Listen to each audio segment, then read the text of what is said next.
Chers abonnés, bonjour, je vais poursuivre la vidéo d'hier qui m'a valu pléthore commentaires en privé comme au public avec une chanson de Brassens qui est celle qui a été la plus entendue lorsque le CD est sorti, le vinyle, c'est son dernier album et la chanson s'appelle Grenouille dans un bénitier avec ce très célèbre refrain sur le latin, la messe nous emmerde.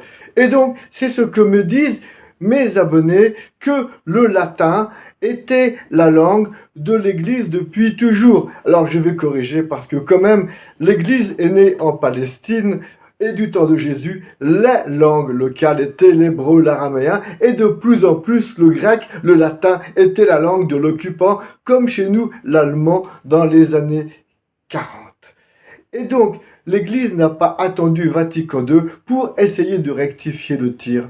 Les premiers chrétiens n'avaient que la tradition orale et lorsque Gutenberg a imprimé son premier livre, c'était la Bible en latin. Il a bien évidemment fallu apprendre le catéchisme aux fidèles avec les vitraux et le langage de chaque pays, ce qu'on appelle d'ailleurs à tort sûrement la langue vulgaire.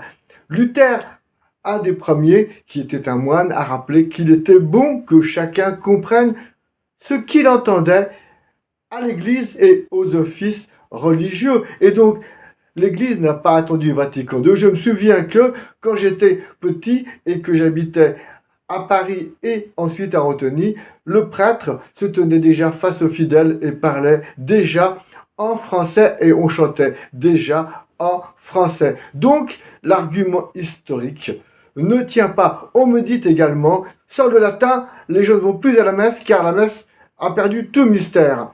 Alors effectivement, en 1983, je suis allé juste à côté de Michel Delpech à Saint-Vendry, l'abbaye où il y avait devant nous l'abbé Pierre et tout était effectivement en latin.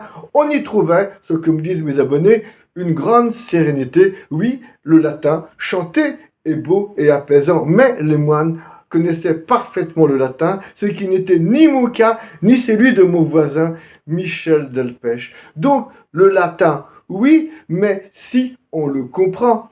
Or, ce n'est plus le cas de nous autres fidèles d'aujourd'hui.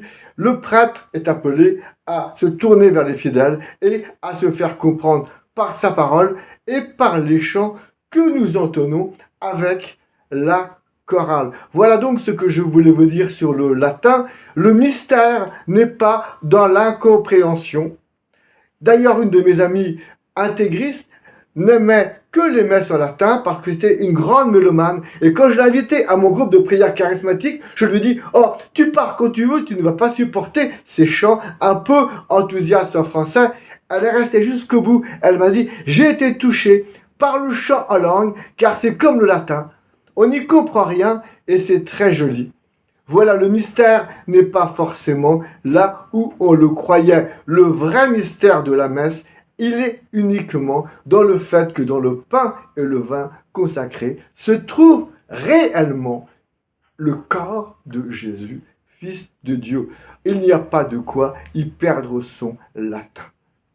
Chères auditrices, chers auditeurs, chers abonnés, je vous laisse méditer dans la langue de votre choix sur cette nouvelle minute et je vous dis à très bientôt, comme d'habitude.